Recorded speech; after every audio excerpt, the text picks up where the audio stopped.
Welcome and thank you for attending our webinar this morning. I'm Harry.Stoakes, a leisure sector M&A partner. Hold tight for an action-packed hour as experts across BDO provide an overview of some of the issues facing the hospitality sector. So, what can we all expect as we emerge from the pandemic?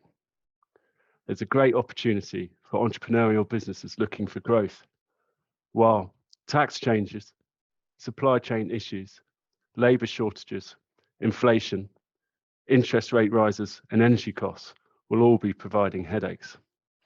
We ask you all to answer the question, when do we think we'll return to 2019 trading levels, to help us frame this discussion? And the results are interesting, with only 25% expecting a recovery this year and only 69% expecting a recovery by the end of next year. Today, we'll hear from Conor and Jo in our financial DD team for some transaction preparation tips, Jacqui and Laura in our tax team to go through some tax changes and potential risks with furlough claims. Ece will explain the impact of plastic packaging tax. Sarah will talk about issues facing operators in managing cash flow and an update in the landlord-tenant saga. Finally, two heavyweights from the audit world, Dave.Campbell and Mark.Edwards, will provide a perspective on accounting and audit issues. So now, over to Conor. Thanks, Harry.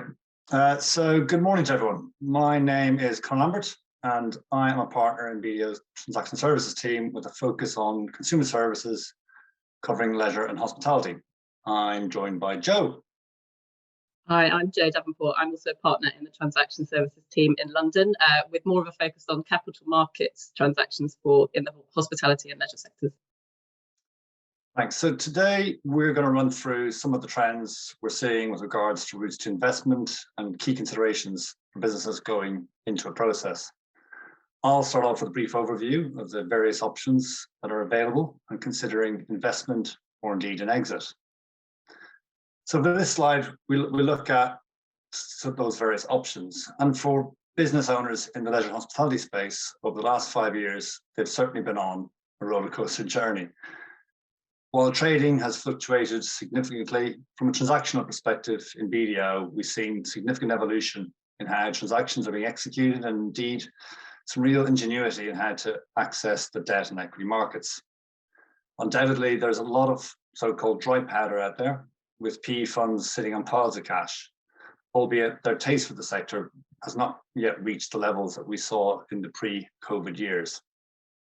More recently, equity markets have provided an attractive alternative route to funding for a number of businesses in the space. We've seen a significant increase in businesses investigating the public market's appetite for supporting their businesses going forward. Recent activity in the IPO market has been somewhat volatile, albeit this appears to have impacted larger assets more. The leisure hospitality space has generally fared quite well with market capital holding up. The winners have been those that have weathered the COVID storm best and now have solid growth strategies in place. Investors have been drawn to those with the promise of future gains through both organic and acquisitive growth. They still want good companies, and if businesses have good financials and strong cash flow generation, then there are definitely opportunities going down this route. One of the key advantages of looking at the public markets route is the opportunity to undertake what is called a dual track process. This is where you blend an IPO with a traditional M&A process. The diligence and documentation of an IPO process is relatively rigorous, and therefore, if markets prove either unattractive or indeed unsupportive of the process, then much of the diligence work that we would perform can be translated with relative ease and efficiency to a sell-side material for traditional M&A processes.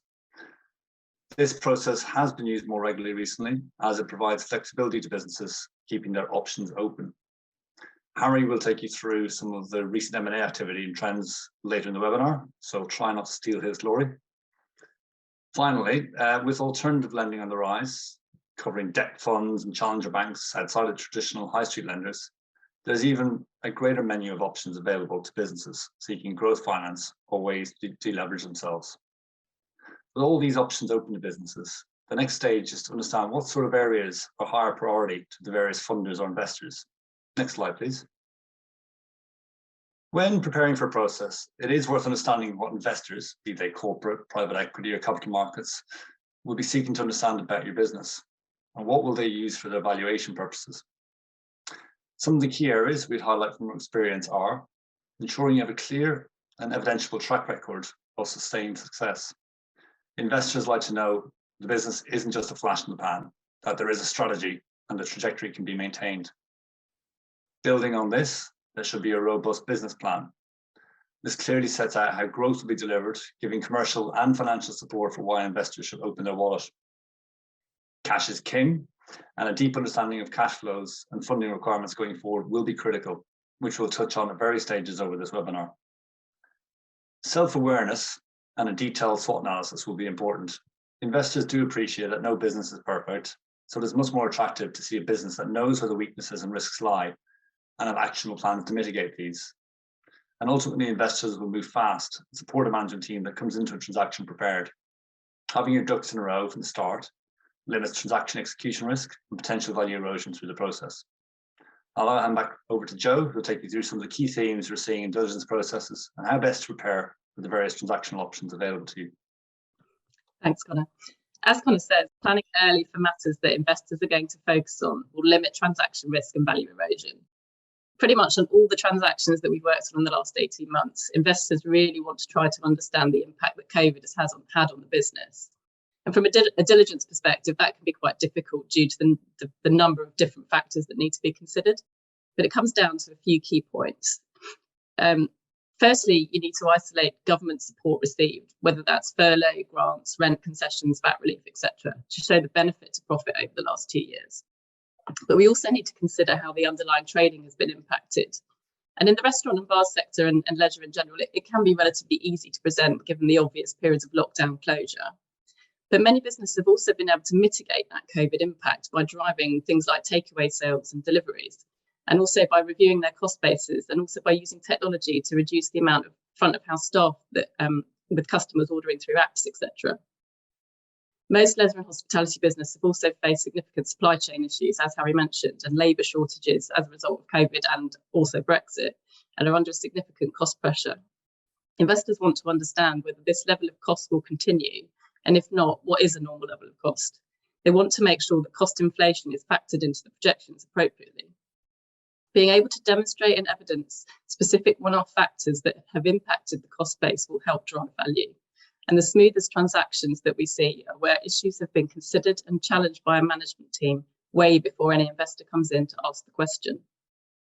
Other due diligence areas are kind of set out on this slide, and they're more traditional areas such as like-for-like sales, gross margins, the food and beverage split, the quality of your site locations, rollout capex, as well as other operational KPIs.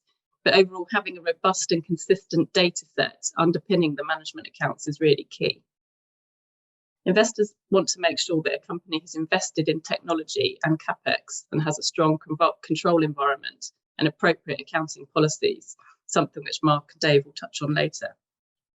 It's important that you identify the issues yourself, address them head on, and prove that you're capable of dealing with these challenges. Next slide, please. So preparing for the transaction is key. There's a lot that a company can do in the run-up to ensure that you remain flexible and fully in control of a process. There are slight nuances between an M&A and an IPO process, but a lot of the underlying work that you'll need to do will be the same for both. So just taking each in turn. Working with your M&A advisor to understand the underlying EBITDA of the business and the expected multiples will allow you to evidence and support the valuation that you want to achieve. You should make sure that you set a realistic and achievable budget in the years running up to the transaction and for the period over which the transaction will take place, as this builds confidence and shows that the transaction value can be supported. And when thinking about the timing and when to start a process, it's really helpful if there's a recent set of audited financial statements, as this gives potential investors more certainty around the robustness of the numbers. A strong management team is key. Investors want to understand who the key individuals are, the extent of reliance on them, and if appropriate, what succession plans are in place. Building the right team now will save you time and cost in the long run. You can also carry out early due diligence on yourself, which is known as vendor due diligence. This should enable you to potentially identify difficult issues in advance and gives you time to address them and to present your business in the best light to the market. From an IPO perspective, there are some additional formalities which you need to prepare for. Companies need to present a track record of 3 years of audited financial statements presented under IFRS. You need to prepare a fully integrated model which is capable of being sensitized for downside scenarios. And at the moment, there's increased scrutiny around systems and controls, particularly given recent press high-profile business failures like with the likes of Patisserie Valerie. Companies are required to formally document and procedures and processes in place which make it fit to be a listed company. The pressures and time demands of a transaction can be great. You can't underestimate them, particularly if you're trying to open new sites at the same time. You don't want to damage your valuation or worse, the core of your business by getting wrapped up in the process and the day job ends up getting neglected. You should lean on support from your advisors. Appoint an M&A advisor and a due diligence provider who know the market, and you can bring in a project manager if appropriate. And overall, just make sure that you set a realistic timetable that works for you. There is a lot to consider, but at the same time, it should be a really exciting time for you and your business. So make sure you get to enjoy it as well. I'm now going to hand over to Harry for the market update. Thanks, Jo. So first slide, we show deal value and volumes for restaurant and pub businesses in the UK going back to 2012. And you can see left chart is deal values, right chart is deal volumes. The right chart is split into trade and private equity deals. We can see values haven't recovered from their 16 to 19 trend, big drop off in 20 and 21. Whilst the change in volumes isn't quite as stark, lots of restructuring deals over the last 2 years and some pretty good buying. So some investors will make some good money from some of the businesses they've acquired in that period. So we expect deal volumes and values to increase again this year as the post-pandemic recovery sets in. Next slide, please. So this is the largest deals over the previous 5 years. As you can see, there's fewer mega deals since 2020 when the pandemic kicked in. Over the last 5 years, we've seen the big deals being Coke's acquisition of Costa, Stonegate's acquisition of Enterprise, CK's acquisition of Green King, and JAB's acquisition of Pret. It feels like we need at least 6 months of post-COVID trading before we start seeing big deals like this again. The next slide shows all the M&A deal activity and rumours over the last 9 months or so, and it's really been cranking up.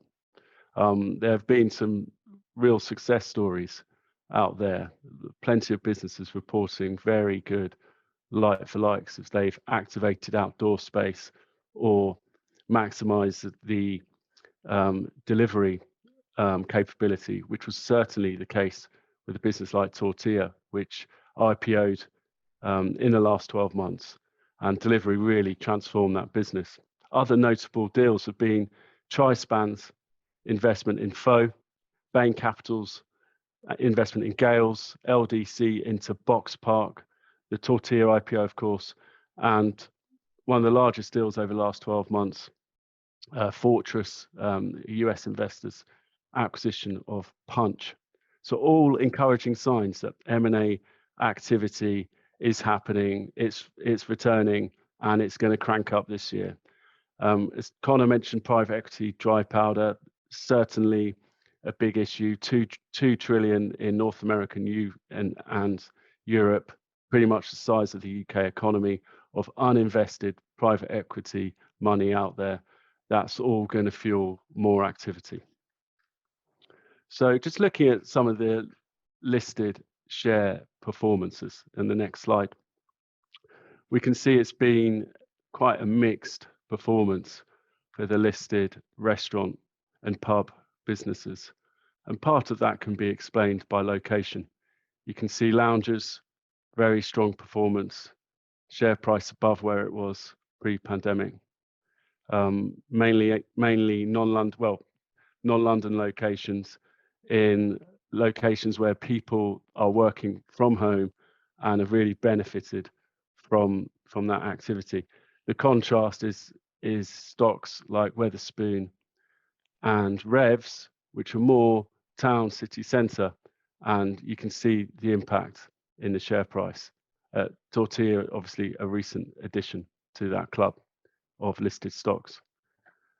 Thank you very much. I'm now going to pass you over to Jacqui and Laura in our tax team. Good morning, I'm Laura.Brown and I'm an employment tax senior manager here at BDO. The government announced that there would be changes to legislation to ensure that all tips received by an establishment will be paid to employees. These changes follow the consultation published back in 2016, with the rollout of reforms being somewhat delayed by the pandemic. How will this impact the hospitality sector? Well, currently there's a discretionary service. If a discretionary service charge is applied to a bill, there is no legal requirement for the establishment to pay the service charge to employees. It's commonplace for some of the service charge to be paid to employees either through the allocation, such as through a TRONC or through another tip arrangement, with the house actually retaining some of the money. The proposed changes will require employers to pay all tips to workers without any deductions. Employers will be required to follow a statutory code of practice, setting out how the tips, including discretionary service charge, are distributed to ensure transparency and fairness. A formal tip policy will also need to be implemented and followed in practice. Employees will be able to request information detailing the employer's record of tip allocation. This will help employees to put together a claim against their employer if there's been a failure to comply with the legislation. And where there is a failure, the employer can be taken to an employment tribunal by employees, and they will be compensated for any failures to operate the legislation properly, with the employer also incurring fines. So what should you do now? The changes to legislation are expected to be rolled out in 2023. If you apply a discretionary service charge and withhold any amount from this, for example, as an administration charge, this will need to be changed. This will potentially have a cost impact on the business, and consideration should be given to this. Where you have a TRONC scheme in place, you should also start considering if the scheme will be fit for purpose for the new legislation. This is a good opportunity to review the TRONC scheme and understand if it is working both for the business as well as helping to motivate your employees. Next slide, please, Ben. The next change that I also wanted to discuss was the NIC increases that the government have confirmed now will go ahead in April 2022. The NIC increase of 1.25% will impact both employees and employers. Where employees receive taxable benefits in kind, the increase will also apply to Class 1A NIC. And if you have a pay-as-you-earn settlement where you cover the tax liability on behalf of employees, that it will also apply to the Class 1B liability. So what do you need to do now? The main priority, first of all, should be ensuring that your systems, including payroll, are updated to reflect the increases from the 6th of April 2022, so that the correct rates are operated against the payments to employees. If you have any share schemes in place, check the rules and documentation relating to these, as increases may impact any agreements you have in place, particularly where there's an employer NIC liability transferred to the employee. Are there any ways that you could minimise the impact to the business and your employees? Well, if you don't currently have a salary sacrifice pension scheme in place, is it worth considering this now? Would other salary sacrifice arrangements be an option? With the announcement of the increase, we have seen clients considering extending their salary sacrifice offering, for example, by offering things such as electric vehicles, cycle to work schemes, things like that. I'll hand over to Jacqui, who will now discuss the HMRC focus on CJRS following the closure of the scheme. Thank you. Thank you, Laura. Good morning, everyone. I'm an associate director in the employment tax team working in the hospitality sector. So for the next few minutes, I'm going to walk through what we think you as employers in the hospitality sector need to know about CJRS and the actions that we would recommend that you take. Firstly, by way of background, 70 billion has been claimed in CJRS, and HMRC estimate that 10% has been paid in error or fraudulently. HMRC are now tasked with recovering the CJRS paid out incorrectly. HMRC have been targeting so far the employers with substantial claims, and HMRC seem to say that a substantial claim is around greater than 100,000 per month claim, or per claim period, should I say. And where things like complexities exist, such as different payrolls, the weekly payrolls, monthly, fortnightly, etc., where there might be variable pay as opposed to straightforward annual fixed salary, and where there might be a transient workforce. I think it's fair to say that hospitality fits into this criteria. So HMRC have also been issuing nudge letters that ask companies to review the accuracy of CJRS claims. Although these letters do not ask for a response, HMRC are identifying non-response as a factor towards the targeting profile.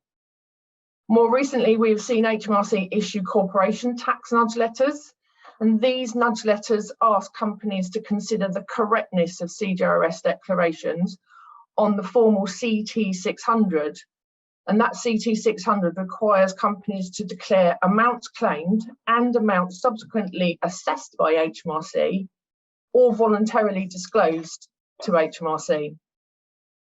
So HMRC are taking a pretty unpragmatic approach to reviews of CJRS, in which they're doing a line-by-line review of all employees in all claims. So it's very similar to the cumbersome exercise of national minimum wage and national living wage. So it can prove very time-consuming and resource-heavy. So what should you do? Next slide, please. We recommend that employers seek assurance that their CJRS claims are correct. Audit work is unlikely to be sufficient for this purpose because of the nature of the sampling work and also the materialities used.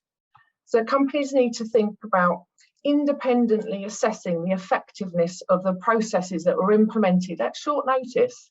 There were 4 different schemes, there was 400 different changes to HMRC guidance, so it's complex stuff.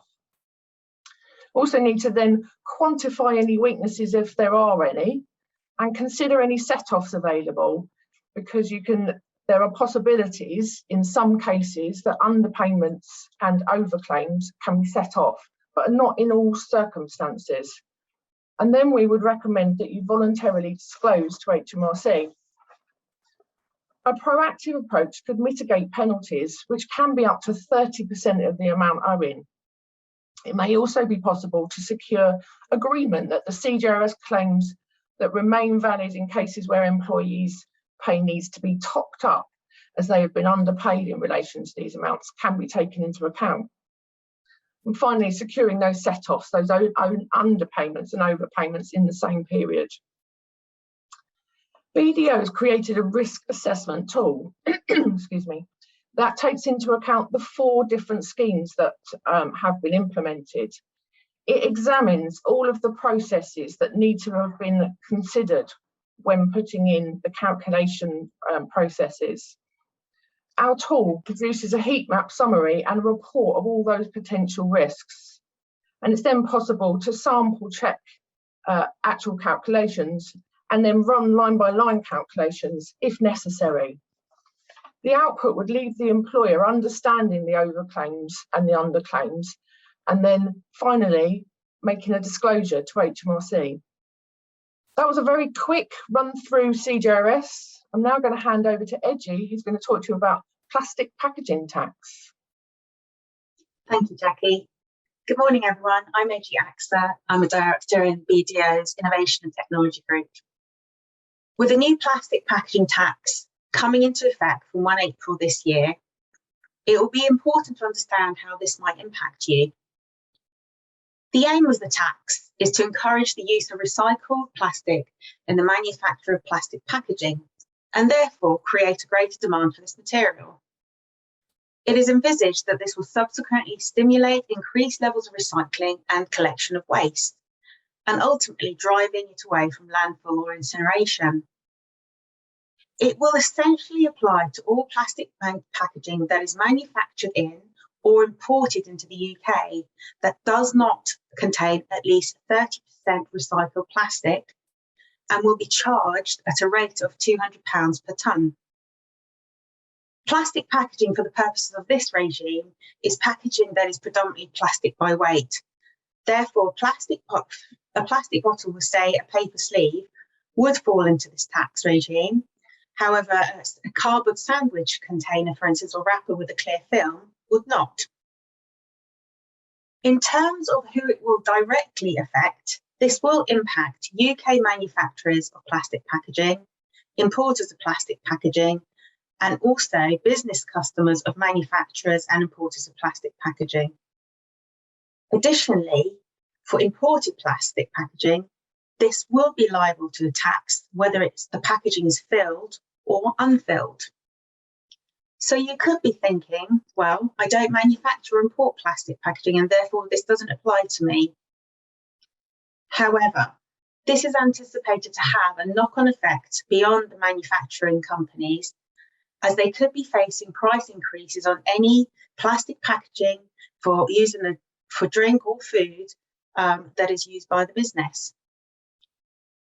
Manufacturers will inevitably be undertaking additional work to introduce recycled content into their product and also having to source more expensive materials to achieve the 30% content. So now may be the time to start sourcing alternative drink or food packaging that you may need. There will be an exemption for manufacturers and importers of less than 10 tonnes of plastic packaging per year, and this is to mitigate any disproportionate administrative burdens in comparison to the tax liability for those who are likely affected. So if you think you are going to be liable to the plastic packaging tax, or you're just not sure, you should consult now, as there are rules on the types of plastic packaging, when you need to register, when you'll need to submit a return to HMRC, and ultimately what will need to be included in that return. Equally, now is the time to think about the alternative, as this could impact you directly. I'm now going to hand you over to Sarah.Rayment, who will be talking about the headwinds of the market operators in managing cash flow. Thank you, Ece. Good morning, everyone. So I'm going to spend the next few minutes covering off the current position with landlords and rent. Then we're going to look at some of the headwinds facing the sector before finishing with our suggestions as to what actions management should be taking now. So I think it's worth reminding ourselves of the support that the government has given, the majority of which we know has started to pull back. One scheme that is still open is the recovery loan scheme, which has been extended to the 30th of June this year. From the 1st of January, the maximum finance is available is 6 million, up to 6 million, sorry, for a group. We do have the continuing support in the form of business rates relief, which goes through to 22-23, although that is capped, and there will obviously be an increase from the relief that was given last year, and so business will face an increased burden this year from what they had last year. So if I turn to the estate, the rental estate, and the new arbitration that was announced last year that deals with the commercial rent arrears, the intention is that this new legislation will come into effect at the end of March 22. Some key points. We all know that landlords are currently restricted from taking any action against tenants in respect of rent arrears or property arrears. That will fall away from the 25th of March this year, other than in relation to protected rent debt. Protected rent debt is the debt that accrued during the period that the business was required to be closed or restricted trading, and the tenant was adversely affected by COVID. All other debts cannot be brought into the arbitration process. From March of this year, there will be a 6-month window during which either the landlord or the tenant can apply for arbitration in relation to those protected rent debt. The landlords are restricted from taking any action against the tenant during that 6-month window in relation to just the protected rent debt. So all sort of actions from the end of March 25 that landlords will be able to take actions against the tenants in relation to anything other than that protected rent. Tenants are expected to pay full rent where they were not required to close or where they were not restricted. And even then, there is an expectation that they should pay rent if they can afford to do so. There's a revised code of practice covering the settlement process, and it really encourages negotiation between the landlord and the tenant. We know a number of deals have been agreed. 80% of the arrears for that period are said to be subject to settlement agreements or negotiated deals. It'll be interesting to see whether tenants have to go back to the landlords and revisit some of the deals that have already been written due to the economic situation that has arisen and issues with trading. With the ending of the protection of the from landlords taking action, we think we will see more CBAs and restructuring plans come through. There were a limited number during the COVID period, and that has been because of the protection that's been given to tenants. So it'll be interesting to see who does go for a CBA in the next sort of 6 to 9 months. But what we always say to any operator considering a restructuring or a CBA is it's not just enough to trim your rent bill and lose units. You need to have a proper, clear business plan. And Jo mentioned that just now when she was talking about the sales process on an IPO and the M&A process. It follows in the same in a restructuring scenario that a business plan is key for success. So if we move to the next slide. So we know that businesses are facing a number of headwinds, and we've just heard about the national insurance increases which come through with effect from the 6th of April. We've also got the VAT increase. So VAT will rise from the 12.5% to 20% for the sector, again, at the end of March. And this VAT increase will have a particular dramatic deterioration on margin if the operators don't pass this through to the consumer.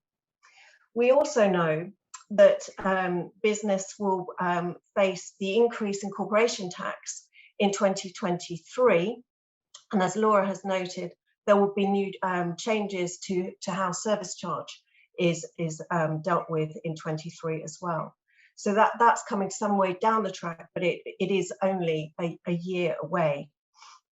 We know, as I mentioned earlier, that we have the rates increase from last year. We also have energy cost increases this year, but business energy tariffs have leapt as much as 4 times compared with this time last year. And we know that those prices are going to continue to remain high.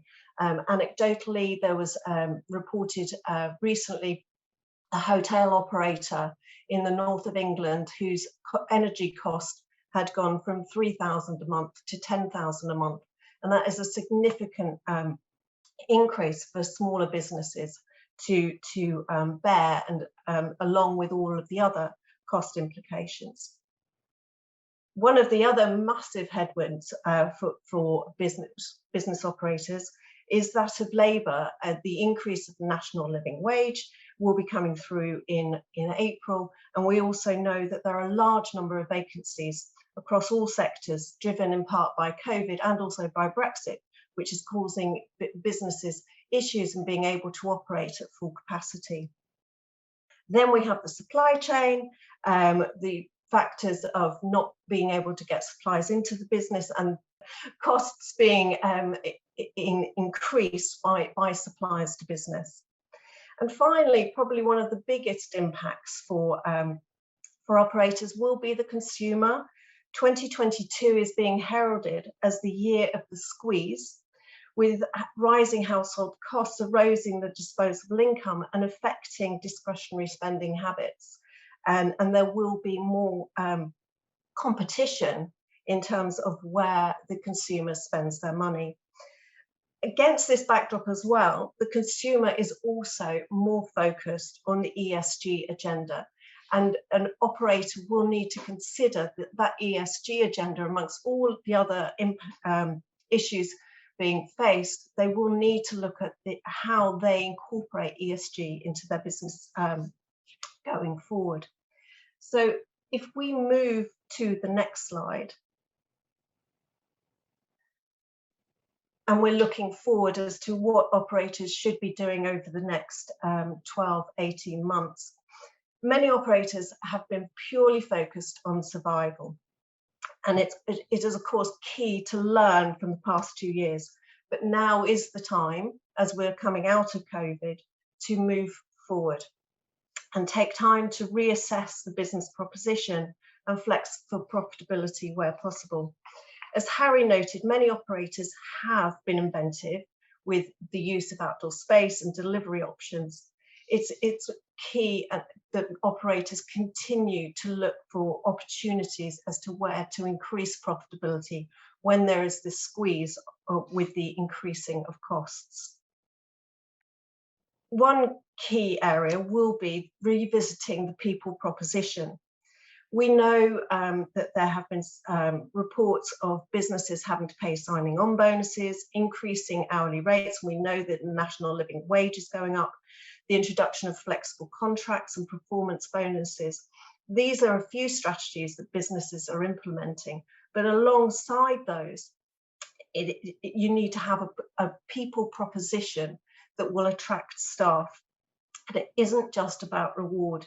You need to understand the attrition rates, why and when people leave, and obtain and give regular feedback so understand what employees are looking for in their careers.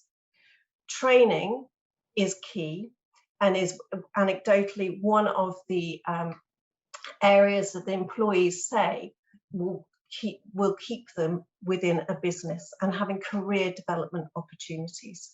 So our key takeaways in terms of what businesses should be doing, and this has been actually already mentioned throughout today's webinar, is have a business plan, have well considered short-term cash flow forecasts and robust longer-term financial projections that identify potential funding issues. Understand your current cash position and what's in your balance sheet. We know there's a lot of unwind in relation to the government-backed loans where payments are now starting to have to be made. Undertake an operational review to see where you can pull back.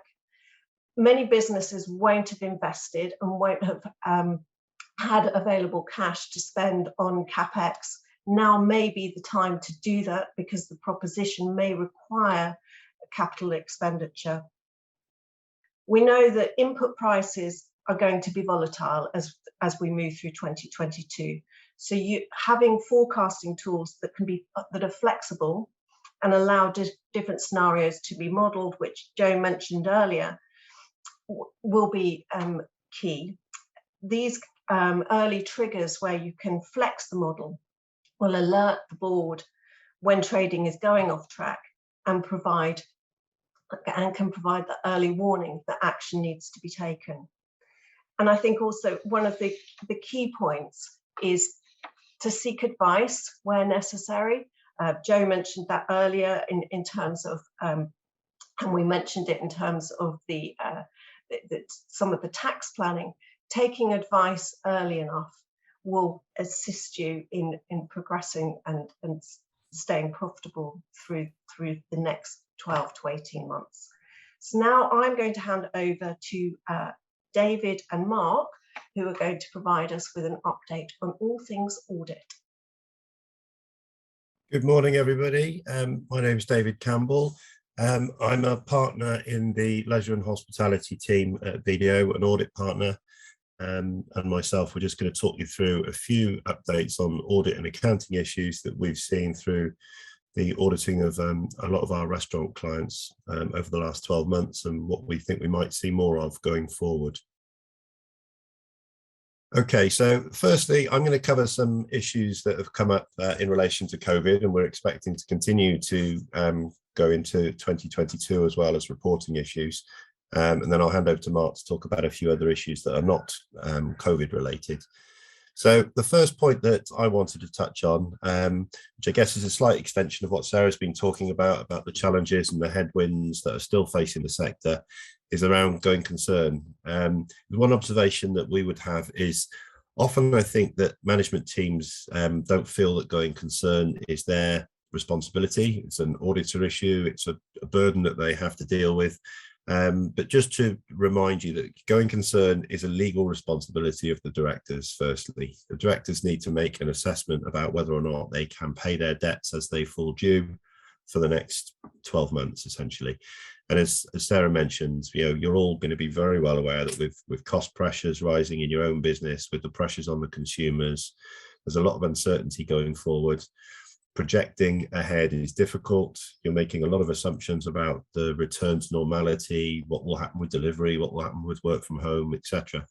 And it's not the case that we're through COVID and going concern is no longer an issue. So we are still, and all of your auditors will still be pushing you to take going concern seriously, to prepare proper papers and forecasts which demonstrate what your expectations are, the assumptions you've made, and also importantly, and something we quite often don't get is thinking about the sensitivities. What could go wrong, what happens if it doesn't go the way you're thinking, what mitigating actions will you take, what will that mean for your covenants, how much headroom do you have?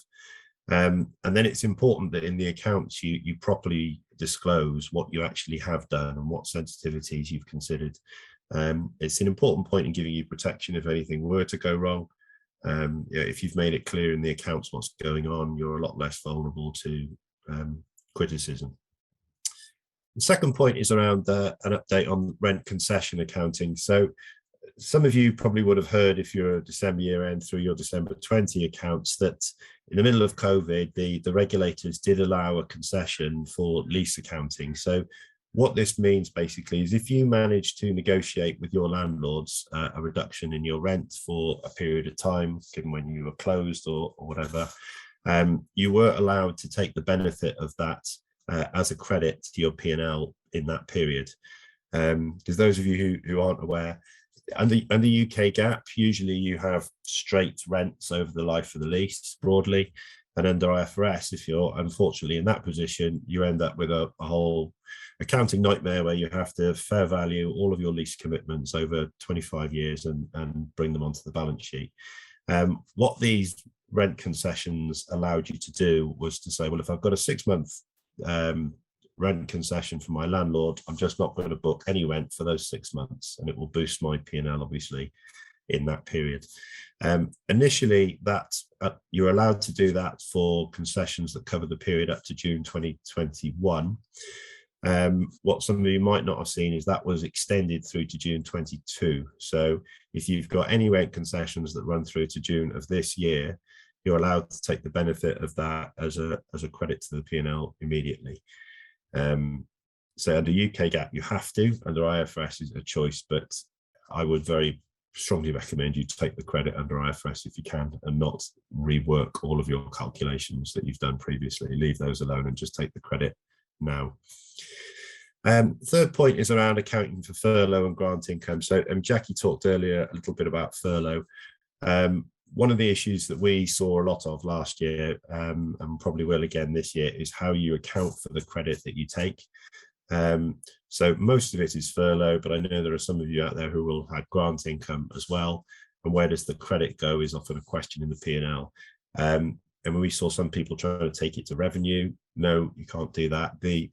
Basically, you have to take that credit to other income. So it goes above operating profit, but it is not part of your revenue. And usually it's a single line item that is split out separately on the face of your profit and loss account. In IFRS, those of you who are in IFRS, you are allowed to, you have a choice, so you can take that credit and net it off against wage costs for furlough, for instance. UK GAAP, you don't have a choice. But under both gaps, I think, and what we're seeing in most cases is you take it to other income as a separate line, and then you have a separate note in the accounts which explains what it is and how you've treated it. And then you would put grant income in there as well. Disclosure requirements, you do need a note, even if it's not material for you, but in most cases it will be, obviously. You do need to describe what these monies relate to. You can't just have a big multi-million pound other income number on the P&L and not explain what it is. So you do need a note on that. And finally, HMRC investigations. As Jacqui said, we are starting to see these come, and I think most of you on the call will be in the radar and the targets of HMRC, given the numbers involved. So be aware of that. And one point I would make as an auditor is just because an auditor has reviewed this for audit purposes, that is not the same as what HMRC will do. And those of you who've had a minimum wage inspection will know, auditors will review things with a materiality hat on. We will do some sampling. If HMRC do an investigation, there is zero materiality, and they will sample every single line. And I think it's to be expected they will find some issues, particularly as Jacqui said, where you've got complicated weekly and monthly payrolls and smoothing going on from month to month, etc. So just to bear that in mind, HMRC have not gone away there, and it is worth thinking about what Jacqui said about getting some help if they do come knocking. Exceptional disclosures. So a lot of you might be used to using adjusted figures in the way that you report your numbers. So a lot of operators in the sector have always used an adjusted EBITDA, where they add back depreciation, amortization, pre-opening costs in a lot of cases to get to a higher adjusted EBITDA number. There's always been a focus on this from the regulator, particularly if you're in the listed environment, on making sure that you are following these ESMA guidance referred to on the slides there, which basically means you have to do these things consistently. They have to be clearly explained. They have to be clearly reconciled back to the proper GAAP number. And a couple of observations that I would say that we saw in last year's reporting round in particular is, just to be very clear, you cannot have any sort of adjusting item which gets you back to normalized trading. We had some conversations with clients who wanted to basically put an adjusting number in for the impact of COVID, so that the adjusted EBITDA was on a pre-COVID, excluding COVID basis. But I mean, as you might expect, that is not a number that can be audited or verified in any way. And the regulator has explicitly stated they do not expect to see any normalization of trading adjustments included within the financial statement. So that one's a no-no. Another important principle is you've got to take a balanced approach when you're looking at debits and credits that you're adding back. I think a lot of operators think that this is an opportunity to add back costs. It's not just that, it is an opportunity to bring out non-recurring, significant non-cash transactions in a lot of cases. And what that means significantly here is, if you've got significant furlough income, that is an exceptional cost. And so you can't just have an adjusted item and add back depreciation and pre-opening costs and not include the credit that you've had for furlough income. And in some cases, that conversation has meant that clients have just dropped the adjusted EBITDA disclosure, because when you add back X million of furlough income, it doesn't actually help the portrayal of the numbers. So just bear that in mind. You can't just add back the costs and not include the exceptional credits. So that's a few of the COVID related matters that we are continuing to see and would expect to see.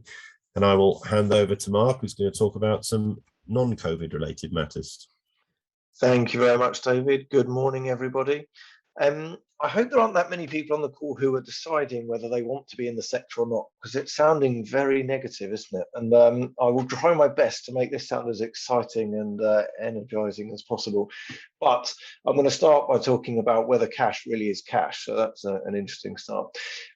What we've seen recently is an interpretation coming out of the International Financial Reporting Interpretations Committee, which specifically was looking at BACS payments. And really it was answering a question around if a business makes a BACS payment, which is received by its supplier a day later than the payment made, on which day should the cash be cash and on which day should the liability be removed? And what the committee have decided is that you are only able to de-recognise your liability when the cash has actually been received by the supplier. Now, as with all these things, they have the law of unintended consequences. So if that is the case for BACS, which might be relatively straightforward, we then need to consider, well, what does that mean for credit cards or indeed debit cards? And that it is likely that if you follow this interpretation, then you're going to end up with really your bank account having very few reconciling items. That interpretation is out but not yet formalized, and it is very specifically around BACS at the moment. So a couple of things to bear in mind. First of all, it is an international interpretation, but there isn't really a reason why it wouldn't apply to UK GAAP. So it's coming for everyone. There is further thought about what it actually means as a result of people challenging this broadening of scope, the unintended consequence. So it isn't yet definitive, but it is worth people having in mind, because you might have bank covenants which actually define cash, and you may have a credit card or debit card receivables in your cash number, for example, so it could impact covenant reporting. It can also impact if you're doing a deal on a lockbox and what's in cash at deal time, or indeed in your balance sheet acquisition. So worth having in mind what is really cash, and how should you be thinking about it. Also important to bear in mind that more and more banking covenants and indeed any other arrangements have an extant gap clause, which I would thoroughly recommend. But because this is an interpretation of existing gap, that wouldn't be applicable or may not be applicable. So again, just bear in mind that it could have some fairly significant implications. The next point is on auditor independence. What is a PI and what is an OP? And this really is getting exciting. So a PI, a public interest entity, this at the moment is a regulated entity, so that is listed, fully listed on a recognised exchange. And an OP can be defined in various ways. The one for our sector that matters is, most commonly, is having over 2,000 employees in a company. That number of employees is defined not by full-time equivalents, but by the Companies Act definition, which is anyone processed through payroll in a month on an average. So in other words, in our sector, that can catch companies very, very quickly. What does an OP mean? I think it's fair to say we have experienced some situations where that has been seen to be more of an auditor's issue than a company issue, but the reality is it does have some fairly far-reaching consequences, including requirements for corporate governance disclosures, and a demand on a corporate governance regime to be recognised and at least disclosed where not applying certain codes, and there are recommendations about what that might mean. It also means restrictions on non-audit services. So if you are an entity that currently has an auditor who also provides tax services, maybe even accounts preparation services, remuneration advice, that would all stop if you cross over to the OP rules, and you would need to separate those services.